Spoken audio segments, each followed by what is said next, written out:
no Rio Grande do Sul, a gente pode dizer com grande orgulho que institutos e universidades federais trabalham no extremo alinhamento de discurso, de práticas, de coesão nas ações, mas todos nós temos os nossos limites e chega um ponto em que a gente não consegue reagir ou entregar os serviços de qualidade que a gente tem condições, em tempos de orçamentos mais justos, de entregar. Mas eu acho que talvez uma das coisas mais críticas para a UFSPA, por exemplo, até mais do que orçamento, é a questão das pessoas, porque a gente teve uma série de vagas que foram extintas, então as pessoas estão se aposentando e a gente não consegue repor vagas de técnicos, né?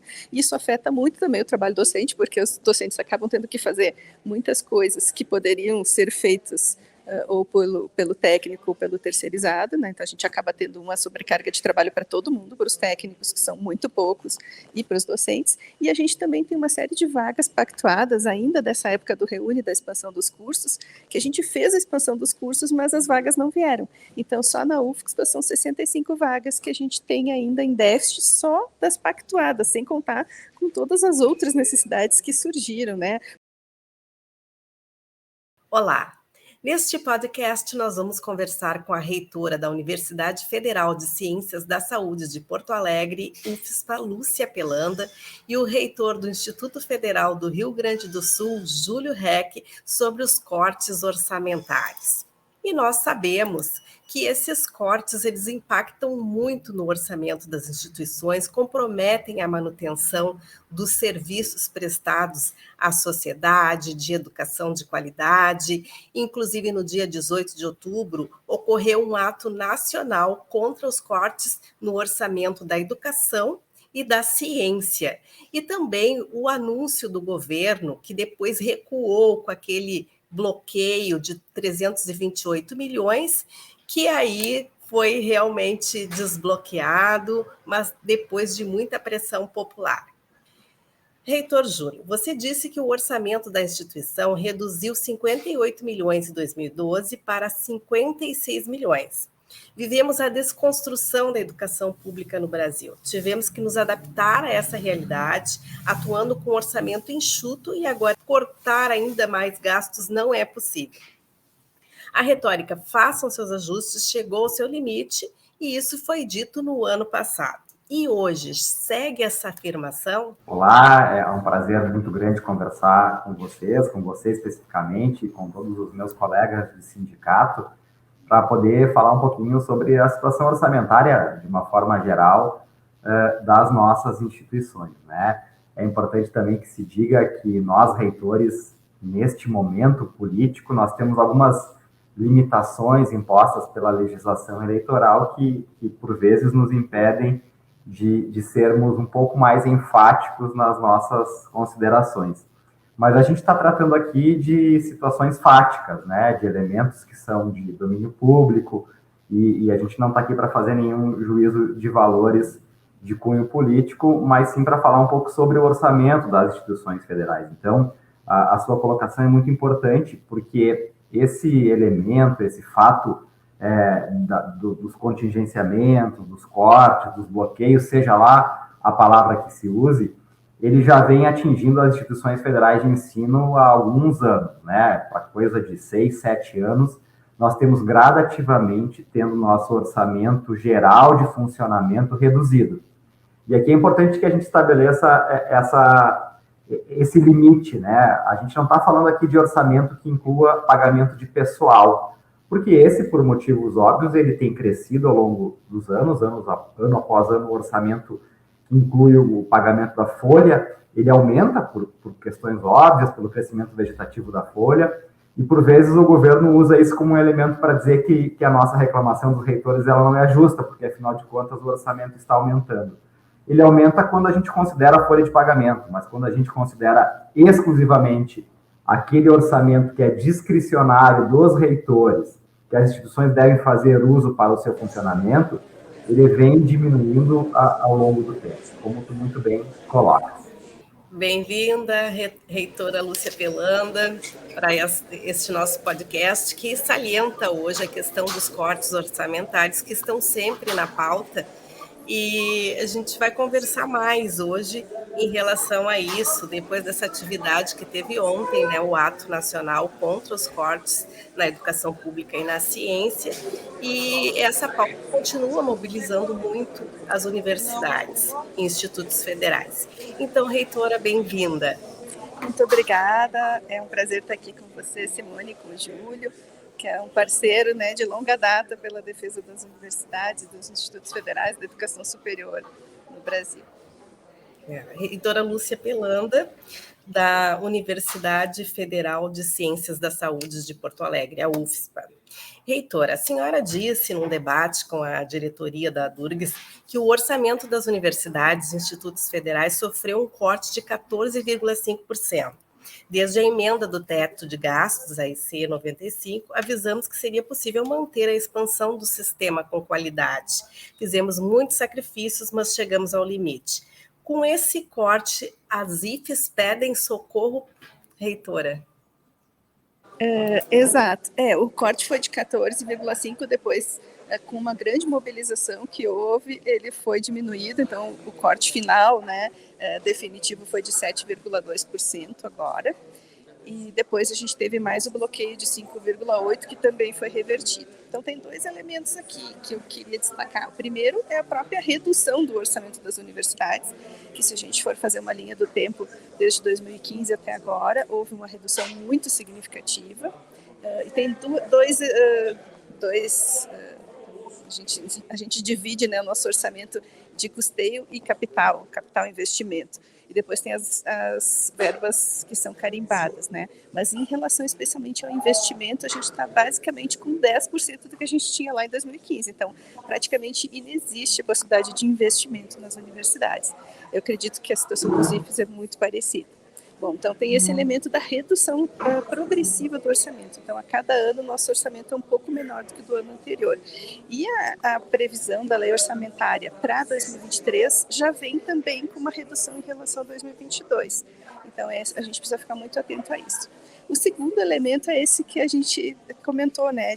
Teve o corte, é revertido, teve o bloqueio, foi revertido.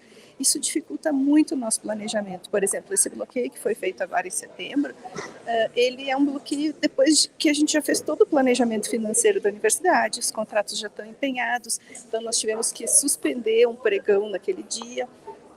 Tudo isso dá muito trabalho e muita dificuldade de planejar, né, o ano fiscal da universidade. Até porque a previsão de devolução do bloqueio era em dezembro, dia 6 de dezembro é a última data que a gente tem para usar os recursos. Então, são dois elementos que atrapalham muito, tanto a redução do orçamento, quanto essa falta de previsibilidade, né, de quando vêm os recursos. Então, são dois elementos muito complicados para nós e que atrapalham bastante a gestão financeira, a gestão orçamentária. E o empobrecimento das famílias e a redução orçamentária refletem nas ações de permanência dos estudantes nas universidades. E de que forma também impacta nas bolsas e nas pesquisas? Então, eu faço essa pergunta para o reitor Júlio e também para a reitora Lúcia. A situação dos estudantes com graus de vulnerabilidade e os mais diferentes possíveis, de fato, talvez seja o principal problema desse momento e algo que merece muito da nossa atenção, né? O orçamento da assistência estudantil, ele tem se mantido constante nos últimos anos, mas a gente sabe que se manter constante não é bom o bastante. A gente precisa que ele seja corrigido, porque, afinal de contas, a cada ano nós temos mais estudantes, nós temos mais estudantes em situação de vulnerabilidade, porque o contexto externo, socioeconômico, tem evidenciado isso, né? Então, cada vez mais temos estudantes que precisam da assistência, e os valores que a gente recebe, por óbvio, que não dão conta. No IFRS, para vocês terem uma ideia, aproximadamente 1/4 dos nossos estudantes, então de 25%, é classificado com algum tipo de grau de vulnerabilidade, ou seja, demandam de recursos para transporte, para alimentação, para moradia. E isso é uma política de permanência e êxito fundamental, né? A gente quer que os estudantes ingressem nas nossas instituições, isso vale para os institutos, para as universidades, e a gente precisa que eles se mantenham aqui. Então, a gente tem percebido que o valor da assistência ele é muito importante, ele é um diferencial entre o aluno estar presente estar frequente e não estar presente ou frequente na nossa instituição. Então, é um valor que é muito importante. No IFRS, ele é da ordem de 11 a 12 milhões por ano, mas ele não é suficiente para que a gente consiga contemplar e atingir aqueles alunos que de fato precisam. Para além disso, na mesma linha da assistência, nós temos uma demanda muito grande por atendimento educacional especializado, que inclui a contratação de tradutores e intérpretes de Libras, a contratação de orientação pedagógica para alunos que tenham algum tipo de deficiência ou limitação, fisioterapeutas, terapeutas ocupacionais. E a legislação de inclusão, ela é muito boa, muito bem-vinda, mas ela obriga que as instituições de ensino, e isso é bom, por óbvio, né, façam um atendimento diferenciado para esses estudantes. Mas, por outro lado, nós não temos como contrapartida o recurso que se faz necessário. Então, são questões fundamentais para nossas instituições e que a gente tem percebido que o valor que recebemos não tem mais sido suficiente para que as nossas políticas de permanência e êxito logrem sucesso que a gente imagina que devam ter. Acho que a situação o Júlio resumiu muito bem. Temos também, em relação às universidades, que houve uma expansão muito grande dos cursos e do número de alunos com o programa Reúne. Então, nós tivemos muitos cursos novos.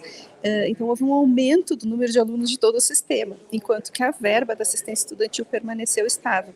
Não houve uma redução significativa da verba, mas ela permaneceu estável, o que na prática significa que houve uma redução, sim, não só por causa da pressão inflacionária, mas também porque aumentou o número de alunos. Então, o valor por aluno diminuiu muito. Então, já faz alguns anos, desde 2017, que nós, da universidade, nós colocamos parte do orçamento, que é de custeio, nós colocamos na assistência estudantil, porque o valor que vem carimbado do PNAES, né, o Programa Nacional de Assistência Estudantil, não é suficiente para cobrir todas as despesas mínimas, né? Nós gostaríamos de aumentar o valor dos auxílios, mas isso é impossível nesse momento, e a gente já está colocando do nosso custeio um valor bastante significativo, e já prevemos que vamos colocar mais em 2023, justamente por essa questão que tu falasse. A crise levou a um aumento do número de pessoas em situação de vulnerabilidade, as pessoas estão precisando de mais auxílio, né, para poder permanecer na universidade. A gente tem observado com muita preocupação a questão da evasão. Então, realmente um apoio às atividades finalísticas da universidade é extremamente importante, essa verba específica do Programa Nacional de Assistência Estudantil. Então, essa é uma situação que nos preocupa muito. Se a gente for ver o gráfico, a gente vê assim, que o número de alunos cresceu muito e o valor continua estável. Reitora, então, inclusive, esse seu diálogo com a Andifes, né, qual é a avaliação do ponto de vista das entidades como um todo em relação aos cortes? Que os cortes têm sido extremamente deletérios para o sistema todo, né? Tem uma série de investimentos que já não têm sido feitos, e claro, como o ecossistema das universidades é muito variado, tem universidades muito antigas, tem universidades novas, então aquelas novas que conseguiram fazer o investimento, ter os prédios, ainda estão numa situação um pouquinho melhor do que as antigas, que têm muita manutenção para fazer, tem que reinvestir em uma série de questões, como o parque tecnológico, por exemplo. Então, é uma situação que preocupa muito a todos, e a gente acha que, se essa situação continuar, principalmente em relação ao teto de gastos, e eu também queria dizer que, nesse momento, a gente sempre previu que o teto de gastos ia ser extremamente prejudicial e que ia fazer com que a gente tivesse que desacelerar, né? Mas, nesse caso específico, esse ano, houve um superávit, não é exatamente o teto de gastos, mas foi um redirecionamento de prioridades, né? O que mais foi cortado, o orçamento que mais foi cortado, foi da educação e saúde e ciência e tecnologia. Então, foi também uma questão de escolhas, né? Então, essa situação preocupa muito a Andifes. A Andifes, até quero convidar o Júlio, convidar o CONIF para participar dessa campanha da pauta positiva das universidades, né? Pauta positiva da educação superior no Brasil. Então, a gente está fazendo uma campanha pela primeira vez, juntando assim, um grande número de universidades, divulgando os mesmos conteúdos. Está sendo muito interessante, que é a hashtag Universidade Eu Defendo, Ciência Eu Defendo, Educação Eu Defendo. E a gente pretende manter essa campanha até a votação da lei orçamentária anual, porque essa votação ficou adiada esse ano, para depois das eleições. Então é muito importante que a sociedade entenda o que se faz dentro das universidades e dos institutos federais e nos defenda, porque a gente precisa de uma recomposição de orçamento. Já a previsão de 2023 sendo abaixo de 2022 vai ser trágico. A gente vai ter que começar a considerar não prestar alguns serviços que a gente presta hoje. Isso é muito ruim, seria assim péssimo para a sociedade. Então, as universidades e os institutos são patrimônio da sociedade. A gente precisa que a sociedade nos ajude a nos defender. E reitor Júlio, e dentro do IFRS, essas expectativas, como está a situação hoje, assim, quais são as perspectivas? A Lúcia faz um alerta muito importante que a gente não pode perder de vista, que é a questão do orçamento de 2023, né? A gente já vai partir, já vai iniciar o ano sabendo que teremos menos orçamento do que teremos em 22. E aí a analogia é bastante simples aqui de se entender. Se a gente fizer uma extrapolação para o orçamento familiar, né, manter a família no ano que vem com menos aporte de recursos do que nesse ano, certamente alguma coisa vai deixar de acontecer. E isso está muito bem estabelecido aqui entre nós, a gente já pacificou que vai ser um ano bastante difícil se mantiver a expectativa que está tendo. E os órgãos de imprensa, enfim, a sociedade por vezes nos cobra, bom, mas o que vai deixar de ser feito por conta do orçamento? As privações, as limitações são as mais diversas, como a Lúcia também muito bem alertou. É inevitável que a gente faça menos aquisição de insumos para aulas práticas, é inevitável que tenhamos menos visitas técnicas, que são fundamentais em instituições de ensino como a nossa, né, que querem dialogar com a sociedade, que querem conhecer o mundo do trabalho. As reformas e manutenções que a gente precisa, porque em muitos casos temos estruturas antigas que precisam de manutenções constantes e é inevitável que a gente, ao deixar de fazer, venha a ter prejuízos. A aquisição e a renovação de equipamentos, que eu tenho certeza que também acontece na UFSPA, a gente precisa de computadores novos, precisa de equipamentos novos de laboratório, e aqui no IFRS, computador é uma coisa que a gente não faz renovação em massa há coisa de 10, 11 anos, e as coisas precisam ser atualizadas, precisam ser revistas. Então, a gente tem limitações muitas e múltiplas, e cada campus do IFRS, nós temos 17 unidades espalhadas pelo estado inteiro do Rio Grande do Sul. Cada uma procura fazer os seus ajustes, estabelecer as suas limitações, estabelecer quais serviços deixarão de ser prestados. A sociedade nos cobra, por vezes, que diminuamos postos de terceirizados, por exemplo, limpeza, vigilância, manutenção. Nada mais disso pode ser feito, e tenho certeza que isso vale para a Lúcia também. Nós já fizemos todos os cortes possíveis, né? A otimização, a palavra eficiência, que é tão usada para nos cobrar, ela é levada ao extremo nas nossas instituições, ao ponto de já estarmos comprometendo algumas questões, e especificamente eu falo de postos de terceirizados, né? A gente já não tem mais aonde reduzir, e isso, por óbvio, que tem consequências múltiplas. Então, o IFRS procura sempre, por óbvio, se adaptar, reagir, minimizar os efeitos para os nossos estudantes. Essa é uma premissa que a gente sempre leva ao extremo, mas é inevitável que a gente não consiga fazer isso com sucesso, e é inevitável que os estudantes tenham prejuízos. Então, isso aí é muito importante que a gente sempre deixe claro, né? Por mais que a gente reaja, por mais que a gente se adapte, existem limites para a reação e para a adaptação.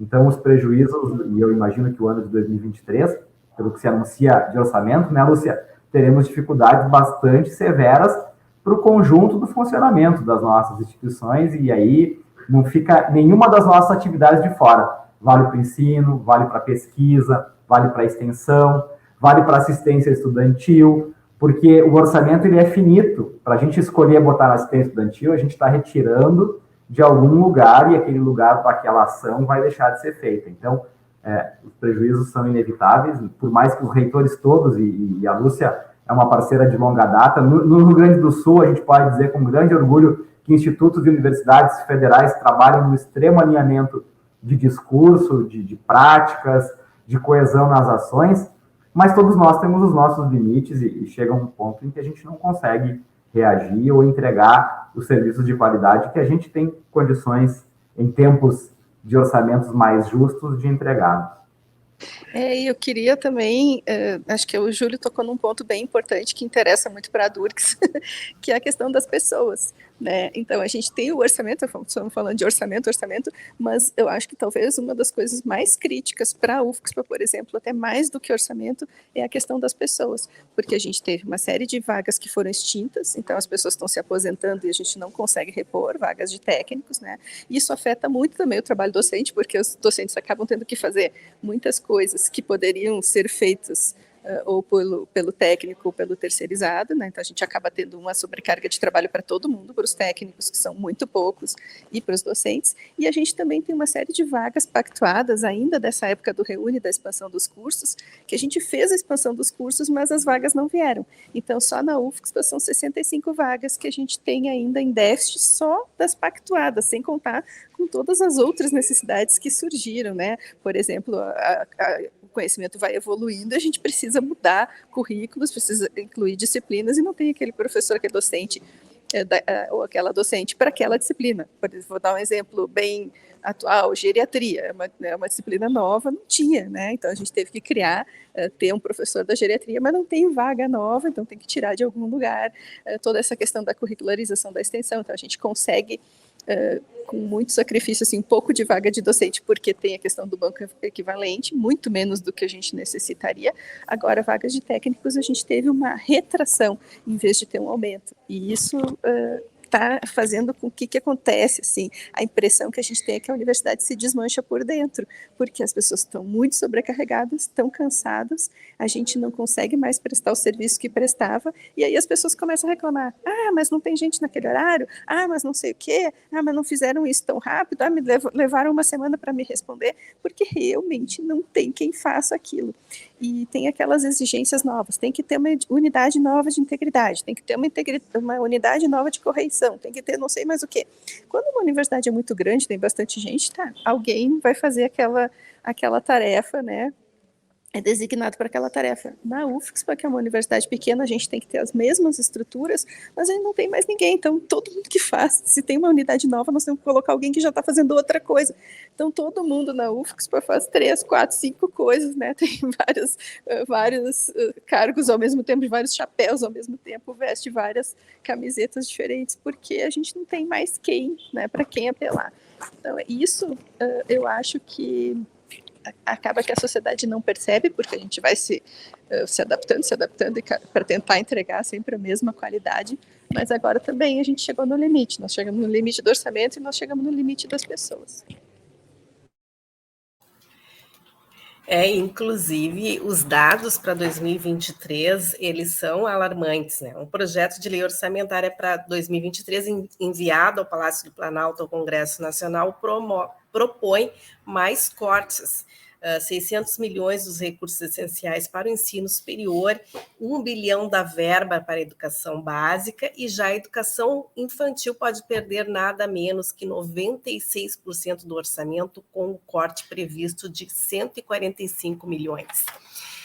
E diante de toda essa situação, pergunto à reitora Lúcia, ao reitor Júlio, se existe essa possibilidade de reverter essa situação para 2023.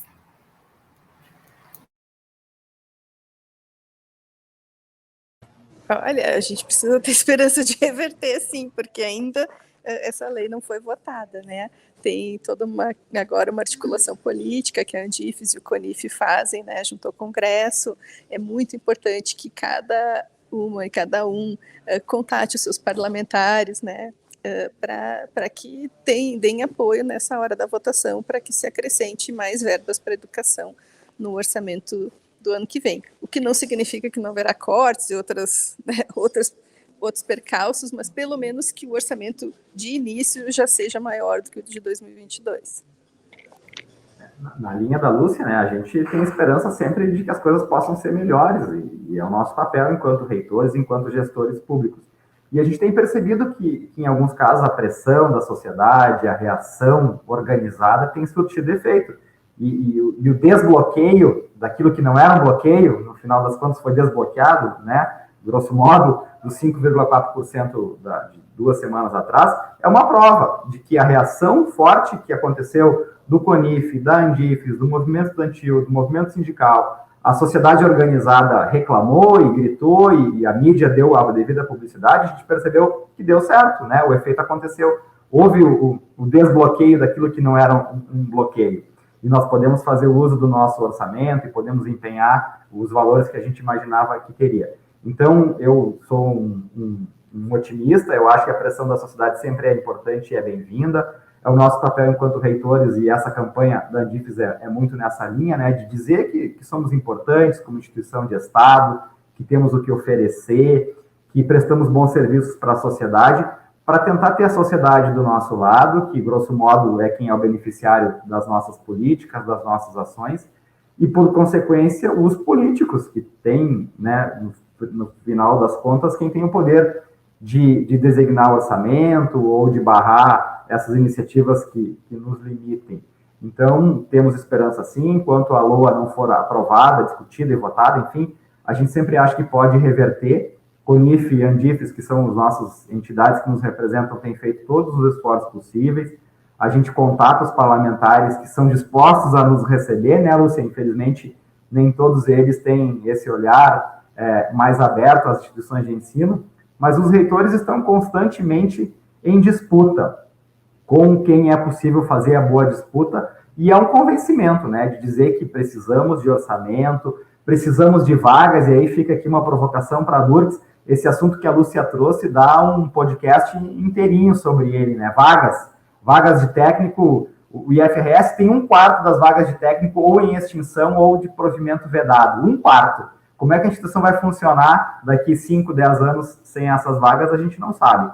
Então, essa é uma situação muito grave, a Lúcia foi muito feliz no alerta, e que merece toda a nossa atenção, e eu acho que do movimento sindical também merece muita atenção, e que nos próximos anos a gente consiga fazer também essa disputa por mais vagas de servidores, professores, mas eu insisto nesse caso agora, principalmente de técnico administrativo, que para mim vai ser um limitante muito importante nos próximos anos. A carreira não é mais atrativa, nós temos um êxodo muito grande de técnicos administrativos nas nossas instituições, as pessoas não ficam mais nos seus cargos e as vagas não são repostas. Então, também é uma questão importante e que merece a nossa dedicação. E também isso, assim, de dizer que a gente pode ter uma colaboração entre todas as entidades, né? CONIF, Andifes e as entidades sindicais e a representação estudantil, o movimento estudantil, porque cada um pode se comunicar de uma forma, né, com um segmento da sociedade, e cada um pode ter uma linguagem diferente, porque nós, como instituições, temos que ter uma certa linha de comunicação. Vocês, como sindicatos, podem ter uma outra linha de comunicação, e a gente tem que se complementar. E esse trabalho conjunto, né, então, de todo mundo que está envolvido em educação, é que geralmente tem resultado em algumas conquistas, né, ou pelo menos de a gente não ter tantos retrocessos. Por isso que a gente precisa continuar esse trabalho junto, e por isso que eu agradeço essa oportunidade de estar aqui junto com o Júlio e contigo. E, além disso, a carreira não fica tão atrativa para os técnicos administrativos, também para os professores, e também ocorre com a falta de orçamento essa fuga de cérebros. Aí gostaria que vocês falassem um pouquinho para nós em relação a isso. A gente tem sofrido bastante com esse movimento, principalmente, e aí aqui eu posso citar uma área específica, que é a área de tecnologia da informação. Uma área muito importante para as nossas instituições, como a Lúcia bem disse, nós temos demandas novas e que surgem quase que mensalmente dos órgãos de controle, e cada vez mais nos cobra-se digitalização de processos, enfim, a digitalização de todas as ações institucionais, né? E a gente não tem estrutura de material humano para fazer a gestão disso. Então, no IFRS, hoje, um problema muito sério é a fixação de profissionais na área de tecnologia da informação, porque o mundo do trabalho lá fora oferece melhores condições, melhores salários, enfim. Então, a gente tem tido essa fuga, e da mesma forma para professores, vale também, por motivos óbvios, né, em algumas áreas mais do que em outras, as ofertas da sociedade lá fora, do mundo do trabalho, são melhores do que as que a gente pode fazer aqui nas instituições. Então, essa fuga de cérebros que acontece no mundo da ciência, né, a gente tem visto importantes cientistas brasileiros indo embora, das mais diversas áreas, por falta de estrutura, por falta de incentivo, por falta de política pública no Brasil, né, de valorização do pesquisador, da ciência, da tecnologia, da inovação, e isso tem acontecido também nas nossas instituições. Então, esse é um problema que não é só nosso, né, é um problema do país e que a gente espera, obviamente, que melhore nos próximos anos. Acho que a situação é a mesma na nossa área também. A gente tem visto, assim, as mentes mais brilhantes irem embora, né? E isso é muito cruel, porque a gente investiu toda a vida, né, na educação, inclusive mestrado e doutorado de alta qualidade, e aí aquele profissional que poderia contribuir com a construção de um futuro para o país, ele está indo contribuir com outro país, né? Então, também é um desperdício de recurso, eu acho, do nosso país. Então, desinvestir em ciência, em educação, traz retrocesso para o país em tantos níveis, né? A gente fala econômico, humano, o que a gente chama de capital humano, os economistas chamam de capital humano, que nós chamamos de educação, também atrai investimentos para o país, por exemplo. Então, em todos os aspectos que a gente olha, investir em educação sempre vale a pena. E é uma pena assim, que a gente não esteja vendo isso, mas também, como o Júlio, sou otimista que a gente tem que pelo menos continuar lutando. Então, a Durgs Sindical agradece a participação da reitora Lúcia Pelanda, da UFSPA, e do reitor Júlio Chandro Reck, do IFRS, neste podcast. E vamos, então, às considerações finais. Não, só dizer que sempre é um prazer estar aqui, que a gente gosta muito dessa colaboração, principalmente dessa questão que eu sempre tenho comentado, né, que a comunicação tem que ser uma comunicação conjunta, que a gente precisa da ajuda da sociedade para nos defender, e juntos, né, considerando o IFES, universidades, mas todos os estudantes, mas todas as famílias, a gente teria acesso a pelo menos 5 milhões de pessoas que a gente pode, né, que podem estar aqui nos defendendo e multiplicando esses conteúdos, multiplicando a importância da universidade, do que ela faz. Às vezes a gente vê, assim, nós que somos uma universidade da saúde, a gente vê o paciente lá no hospital, não percebe que é a universidade que está atendendo ele. Então, é muito importante que a gente sempre mostre o que se faz de bom na universidade, no Instituto Federal, como a educação superior no Brasil está organizada, como ela é fundamental para o futuro. Eu acho que a educação é o que constrói o futuro. Então, muito obrigada pela oportunidade e até uma próxima. Também agradeço a Durgs pela oportunidade e pela possibilidade de conversarmos sobre questões que são tão importantes para nós. É sempre um prazer muito grande conversar com a Lúcia, minha amiga querida, de lutas muitas, né? Invariavelmente, eu e a Lúcia nos encontramos para falar sobre essas nossas lutas e essas nossas dificuldades. Mas é muito legal ver esse alinhamento que existe entre as nossas instituições, entre os nossos pleitos. A nossa luta sempre é organizada e é orgânica mesmo, né? Ela tem pautas exatamente iguais e isso nos fortalece. Então, é sempre um prazer conversar com a Durgs, com a Lúcia, e também fica aqui o meu apelo para que as pessoas que nos ouçam nos apoiem nessa luta, que possam ver e valorizar aquilo que nós, no caso do IFRS, em 16 municípios gaúchos fazemos, transformando a vida das cidades, transformando a vida das pessoas. A gente faz isso muito bem. A gente oferece ensino, pesquisa e extensão da mais alta qualidade possível, da mesma forma que as universidades. A gente interioriza, estamos presentes em praticamente todo o estado do Rio Grande do Sul. Então, é uma alegria muito grande poder compartilhar desses momentos, mesmo com uma pauta dura, difícil e talvez não tão agradável, mas nos cabe nesse momento, sim, deixar a sociedade apropriada das condições que temos de trabalho. Então, meu muito obrigado também a Simone e a Lúcia.